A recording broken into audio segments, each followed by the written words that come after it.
Riley se pad na die son.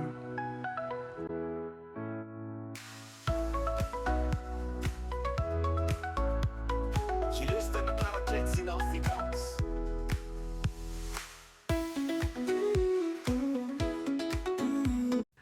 Riley was 'n 7-jarige seun met 'n groot verbeelding. Sy pa, wat 'n padbouer was, het altyd vir hom stories vertel oor die paaie wat hy gebou het. Een aand, terwyl hulle na die sterre gekyk het Riley gedroom dat hy 'n pad reg rondom die son bou. In sy droom het Riley en sy pa begin om die pad te bou. Hulle het deur die ruimte gereis, met helder sterre wat soos lanterns om hulle geskyn het.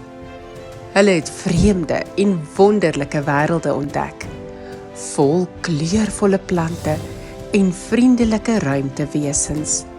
Riley het nuwe vriende gemaak en baie avonture beleef.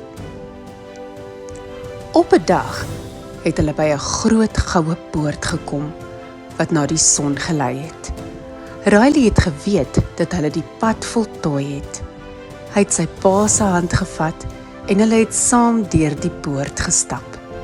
Die son het helder geskyn en die pad het in al die kleure van die reënboog geglinster. Hulle het 'n planeet ontdek waar die grond van kristal was en die bome van goud. Die inwoners van hierdie planeet, die kristalliete, het Riley en sy pa hartlik verwelkom.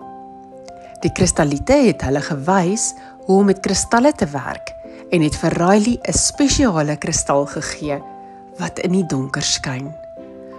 Riley en sy pa het verder gereis en 'n planeet bereik waar die lug altyd in skemer gehul was. Hier het hulle die skemerlinge ontmoet, wesens wat in die skemer leef en die mooiste musiek maak.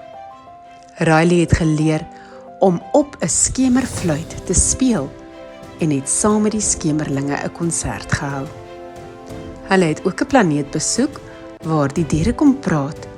Riley het met 'n wyse ou uil gesels wat hom vertel het van die belangrikheid van drome en verbeelding.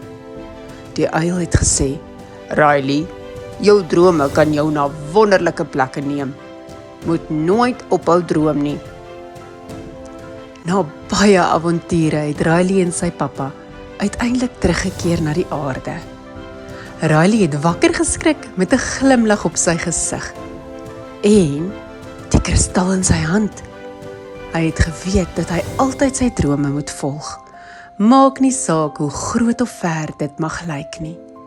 Hy het sy pa vertel van sy droom en sy pa het vir hom geglimlag en gesê: "Riley, met jou verbeelding kan jy enige pad bou wat jy wil." En so het Riley geleer dat drome en verbeelding die krag het om enige avontuur moontlik te maak.